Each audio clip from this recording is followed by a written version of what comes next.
अस्सलाम वालेकुम दोस्तों, मेरा नाम मोहम्मद मतीन है। दोस्तों, आज मैं आपके सामने इलेक्शन के ताल्लुक से कुछ बातें बताने के लिए आया हूं। तो दोस्तों, अब की बार गोशा महल कॉन्स्टिट्यूंसी के ताल्लुक से कुछ बातें मैं आप लोगों को बताना चाहता हूं।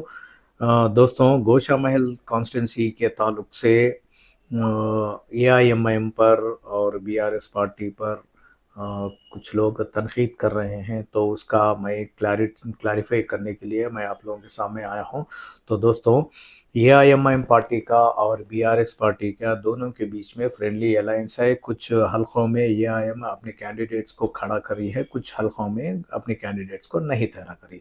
जहां पर भी अपने कैंडिडेट्स को नहीं ठहरा करी, वहां पर टीआरएस को एमआईएम सपोर्ट कर रही है अपने कारकुनों के ज़रिए से, अपने सुदूर और मोतमुद्दीन के ज़रिए से। वहाँ पर अपने कैंडिडेट्स को जहाँ कहीं भी क्या टीआरएस के कैंडिडेट खड़े हैं, वहाँ पर उन लोगों को अपने पार्टी के लीडर्स से सपोर्ट करके वहाँ पर अब की बार भी कैंडिडेट्स को जिताने की कोशिश में है। जहाँ पर भी एमआईएम क्या ठहरी है, तो वहाँ पर बीआरएस भी क्या अपने कैंडिडेट्स को ठहरा करी है, तो वहाँ पर भी इंशाल्लाह बीआरएस भी अपने कैंडिडेट्स को ठहरा करके वहाँ पर भी एमआईएम को सपोर्ट कर रही है।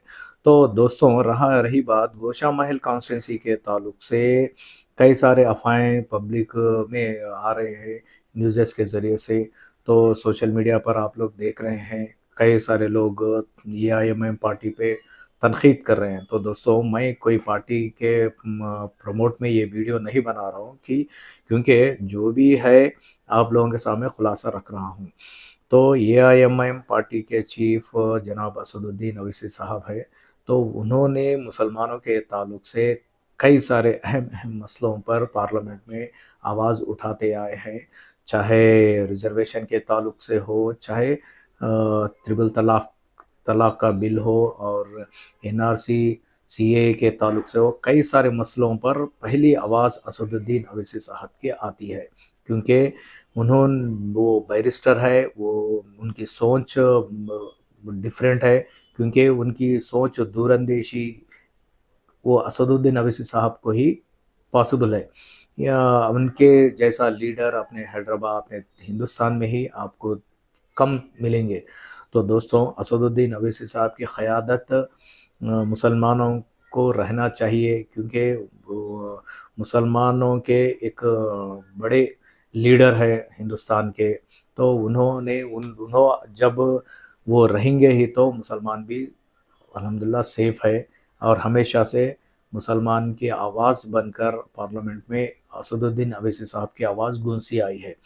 तो दोस्तों, रही बात गोशा महल के ताल्लुक से, कई सारे लोग अलग अलग बातें कर रहे हैं। गोशा महल कॉन्स्टिट्यूंसी में 80,000 वोट्स है, तो एमआईएम क्यों अपने कैंडिडेट्स को वहां पर खड़ा नहीं कर रही? तो दोस्तों, एआईएमआईएम पार्टी का और बीआरएस पार्टी का तो फ्रेंडली अलायंस है, आप लोग जानते हैं। जहां कहीं भी एआईएमआईएम अपने कैंडिडेट्स को खड़ी करे, वहां पर भी फ्रेंडली अलायंस है, टीआरएस भी इंटरनल सपोर्ट है। और जहां कहीं भी अपनी एमआईएम पार्टी अपने कैंडिडेट्स को नहीं ठहरा करी, वहां पर भी टीआरएस पार्टी को इंटरनल और फ्रेंडली अलायंस में सपोर्ट है कि अब की बार चंद्रशेखर राव साहब को सीएम बनाना है थर्ड टाइम। क्योंकि चंद्रशेखर राव साहब जो तेलंगाना में जो डेवलपमेंट्स लाए हैं, एमआईएम से अलायंस में होकर, जो दो पार्टीज मिलकर ओल्ड सिटी में डेवलपमेंट्स है, और सेंट्रल सिटी और न्यू सिटी और जो भी है तेलंगाना में बेहतरीन डेवलपमेंट है, ये आप लोग भी जानते हैं। अगर आप लोग को नहीं जानना चाह रहे, तो वो उसके ताल्लुक से कोई कुछ भी नहीं कर सकता। क्योंकि यहाँ के डेवलपमेंट्स के ताल्लुक से अदर स्टेट के लोगों को पूछो कि तेलंगाना में क्या डेवलपमेंट हुआ, प्रीवियस तेलंगाना कैसा था, अब कैसा है तेलंगाना। तो दोस्तों, कई सारे लोग अपनी अपनी ज़ाती मफाद के लिए हो, या अपनी पार्टियों को जिताने के ताल्लुक से हो, या खुद कैंडिडेट जीतने के लिए कई सारे अफवाहें उठाते हैं, कई सारे मसलों पे तरकीद करते हैं कि छोड़ो, करने वाले कर लेते। तो दोस्तों, गोशा महल कॉन्स्टिट्यूंसी का मैं आप लोगों को शुरू से एक 2014 से मैं इलेक्शन रिजल्टों में आपको किस तरह से वहाँ पर वोट्स हासिल हुए हैं, और नेक्स्ट अब जो करना क्या है उसके ताल्लुक से भी मैं आप लोगों को कुछ बातें बताना चाहता हूँ। तो दोस्तों 2014 का इलेक्शन का देखा गया तो 2014 में 2,80,000 चिल्लर वोट्स टोटल वोट्स हैं घोषा महल के। हाँ, बीजेपी कैंडिडेट्स को 92,757 वोट्स आए हैं 2014 में, और कांग्रेस को 45,964 वोट्स आए हैं। और जबकि 2014 में टीआरएस जो नया नया इलेक्शन लड़ रही थी, वहाँ पर टीआरएस के कैंडिडेट्स को 6,312 वोट्स आए हैं। तो दोस्तों ये 2014 का वोट रिजल्ट है वोटिंग का। तो अब 2018 में देखा गया तो 2018 में पॉपुलेशन यानी वोटर्स कुछ कम हुए, और दो 2,59,544 वोट्स थे टोटल वोट्स। और वहाँ पर वोटिंग परसेंटेज आके 2018 का 58% वोटिंग हुआ है। जबकि 2018 में बीजेपी को 61,854 वोट्स राजा सिंह को हासिल हुए हैं। कांग्रेस कैंडिडेट्स को 26,322 वोट्स हासिल हुए हैं। टीआरएस कैंडिडेट्स को 44,120 वोट्स हासिल हुए हैं। एमबीटी को 268 वोट हासिल हुए हैं। तो दोस्तों अब ये रहा 2018 का और 14 का। 2014 में राजा सिंह को 92,000 वोट्स आए। 2018 में राजा सिंह को 61,854 वोट्स आए। यानी वोट्स यहाँ पर 2014 से देखा गया तो 2018 में कम हुए राजा सिंह को। और जबकि टीआरएस को 2014 में 6,312 वोट्स आए। 2014 में 6,312 वोट्स आए, और 2018 में 44,120 वोट्स आए। यानी टीआरएस को यहाँ पर वोट बैंक यहाँ पर इंक्रीज हुआ है, यहाँ पर बढ़ गया है। तो दोस्तों अब यहाँ पर सोचने की बात यह है कि कुछ हमारे भाई कह रहे हैं घोषा महल में 80,000 वोटर्स है। शायद हो सकते हैं 80,000 वोटर्स हो सकते। 2018 का मुस्लिम पॉपुलेशन देखा गया तो 70% है पॉपुलेशन, वोटर्स नहीं बोल रहा हूँ मैं, पॉपुलेशन। और हिंदू भाइयों का पॉपुलेशन वहाँ पर 27% है। और एससी देखा गया तो 3% है, एसटी 2% है, और बीसी जनरल टोटल मिला के 95% है। यानी 70% मुस्लिम है, 27% हिंदू है। तो यहाँ पर देखा गया तो वोट बैंक कोई 80,000 है बोल रहे ना, बेशक होगा 80,000 वोट बैंक होगा। लेकिन अब अपने को 2023 में क्या करना है, यहाँ पर बीजेपी को क्या कैंडिडेट को हम हराना है तो क्या करना है। एमआईएम अपनी कैंडिडेट को नहीं ठहरा कर ये बात बाजू में रख दो, क्योंकि असदुद्दीन अवैसी साहब की दूरंदेशी आप लोग नहीं जानते। असदुद्दीन अवैसी साहब बैरिस्टर है, उनको एक सियासत के एक बड़े लीडर माने जाते हैं हैदराबाद यानी हिंदुस्तान के भी। तो उनकी दूरंदेशी आप लोग नहीं जानते, और केसीआर साहब की भी दूरंदेशी आप लोगों को नहीं मालूम। केसीआर साहब अपरा चाणक्युड़ है, यानी तेलंगाना के एक चाणक्य रीति केसीआर साहब का है। तो उन्होंने किस तरीके से वोट बैंक आप लोग देख लें। लास्ट टाइम 2014 में 6,000 वोट तो टीआरएस के थी, तो 2018 में 44,008, यानी लास्ट टाइम 6,312 वोट्स थे। अब की बार 2018 का 44,120 वोट, यहाँ पर टीआरएस का वोट बैंक बढ़ते जा रहा है। तो इंशाल्लाह अब की बार बीजेपी आना मुश्किल है वहाँ पर, क्योंकि वहाँ पर तो सब लोग यही चाह रहे कि वहाँ पर बीजेपी नहीं आना, यानी चाहे टीआरएस हो चाहे कांग्रेस हो। अगर आप लोग अगर से जो भी अपने 80,000 जो मुस्लिम वोटर्स हैं, अगर वो लोग 50% भी अगर से लोग वोट नहीं डाले, या 50% भी वोट डाले, यानी 40,000 अगर मुस्लिम वोट्स मिला के, अगर चाहे आप कांग्रेस को भी जिता सकते हैं या टीआरएस को भी जिता सकते हैं।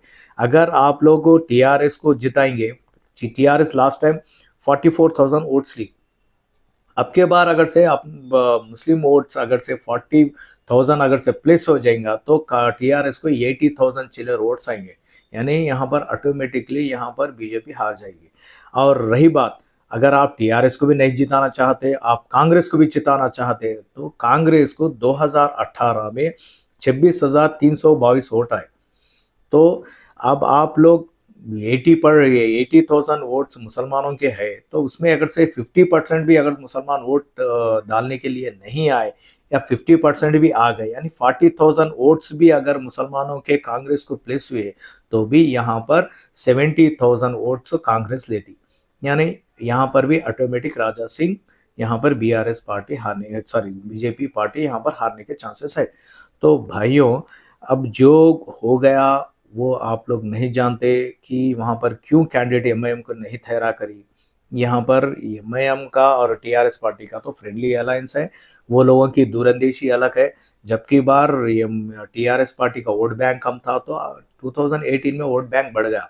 अब की बार मैं समझता हूँ इंशाल्लाह अगर से 60,000 प्लस सीट वहां पर वोट बैंक आएगा, ऑटोमेटिक यहाँ पर राजा सिंह का वोट बैंक कम हो जाएगा, बीजेपी का वोट बैंक कम हो जाएगा। यानी लास्ट टाइम बीजेपी को 45% वोट मिले थे, ऑटोमेटिक वोट बैंक कम हो जाएगा। तो दोस्तों, अब की बार क्या करना है ये अपने मुसलमान भाई सोचे, जो गोशा महल कॉन्स्टिट्यूंसी के हैं। तो आप लोगों के हाथ में है, चाहे कांग्रेस को तो भी जिता सकते हैं, चाहे बीआरएस पार्टी को तो भी जिता सकते हैं, लेकिन आप लोग अगर मुत्तहिद हो जाएंगे तो ही ये इलेक्शन में अब की बार जो हमारे हुजूर अकरम सल्लल्लाहु अलैहि वसल्लम की गुस्ताखी करा है वो कैंडिडेट्स को आप हरा सकते। तो अब क्या करना ये आप लोगों के हाथ में है। ये मैं आप लोगों को ये बताना चाह रहा था कि लास्ट टाइम का जो वोट बैंक क्या था, अब की बार 2018 का वोट बैंक क्या है, और 2023 का वोट बैंक भी बेहतरीन है। 2023 का भी 2,60,000 चिल्लर वोट्स है, टोटल वोट्स। अगर अब की बार आप लोग सही तरीके से हम पूरे मुत्तहिद होके अगर डालेंगे, तो वहां पर चाहे टीआरएस को डालो चाहे कांग्रेस को डालो, अगर आप लोग एक स्टैंड पर आकर अगर डालेंगे तो वहां पर जो कैंडिडेट है बीजेपी का वो 100% हार जाएगा। और अब की बार तो हराना ये हर कोई चाह रहे हैं वहाँ पर, क्योंकि वहाँ पर डेवलपमेंट के ताल्लुक से तो गोशा महल में ज़ीरो डेवलपमेंट है। और वहाँ पे हमारे हिंदू बहनें भी कह रहे हैं और मुसलमान भाई बहनें भी कह रहे हैं कि वहाँ पर कोई डेवलपमेंट नहीं है, सिर्फ वहाँ पर हिंदू मुस्लिम की बात की जाती है वहाँ के कैंडिडेट के मुंह से। तो दोस्तों, अब की बार आप लोग डेवलपमेंट चाहते हैं तो आप लोग मुत्तहिद हो जाए। सुबह 7 बजे से वोटिंग टाइम स्टार्ट हो जाएगा। आप लोग मुत्तहिद होकर अगर गोशा महल की आवाम मुत्तहिद होकर अगर वोट डालेंगे तो वहाँ पर ये कैंडिडेट हारने के चांसेस है, क्योंकि दो गोशा महल में 2018 का मुस्लिम पॉपुलेशन देखा गया तो 70% मुस्लिम पॉपुलेशन है, 27% हिंदू पॉपुलेशन है। जबकि 70% मुस्लिम पॉपुलेशन रहने के बावजूद भी ये कैंडिडेट कैसा जीत रहे। तो आप लोग एक बार सोचने की बात है, यहाँ पर एमआईएम को तनकीद करना इंपॉर्टेंट नहीं है। यहाँ पर कैसा जीत रहे, एमआईएम तो वहां नहीं ठहरा कर रहे, तो वहां पर कौन कैंडिडेट ठहरा, वहां पर कांग्रेस है, टीआरएस है। टीआरएस को 2014 में 6,000 वोट मिले, 2018 में 44,000 वोट्स मिले। तो आप लोग सोचे, जबकि कांग्रेस को 2014 में 45,964 वोट्स मिले, 2018 में 26,322 वोट्स मिले। यानी यहाँ पर कांग्रेस का वोट बैंक कम होते जा रहा, टीआरएस का वोट बैंक बढ़ते जा रहा। अब की बार अगर से आप लोग मुत्तहिद हो जाएंगे तो वहां पर टीआरएस का भी कैंडिडेट जीत सकता। अगर आप टीआरएस के कैंडिडेट नहीं, हम कांग्रेस को जिताना चाह रहे तो कांग्रेस का कैंडिडेट भी जीत सकता वहां पर। हाँ, जो मैडम है कांग्रेस के, माशाल्लाह वो भी बेहतरीन काम कर रहे, चाहे तो आप उनको भी जिता सकते। लेकिन आप लोग मुत्तहिद हो जाएंगे तो ये पॉसिबल है। तो इसमें हम उनो क्या करे, इनो क्या करे, इनो ऐसा क्यों नहीं करे, उनो वैसा क्यों नहीं करे, ये सोचना नहीं है। अब हम क्या करना ये सोचो आप लोग। ये सोच के अगर आप लोग चाहे तो वहां पर कैंडिडेट हार सकता जो बीजेपी का है। हाँ, अगर आप लोगों के अगर अगर आप लोग चाहे तो दोस्तों, मैं आप लोगों को यही बातें बताना चाह रहा था कि आप लोगों को अब जो लास्ट टाइम जो हो गया, अब की बार क्या करना है इसके बारे में सोचिए। एमआईएम क्या करी इसके बारे में टाइम बर्बाद मत कीजिए। अब आप लोग क्या करना है, कांग्रेस को जिताना है या टीआरएस को जिताना है, बहरहाल दोनों में से आप किसी एक को चुन के जिताइए। वहां पर जो गुस्सा रसूल है उसको हराइए। ठीक है दोस्तों, ये आप लोगों को बताना चाह रहा था। ठीक है, शुक्रिया।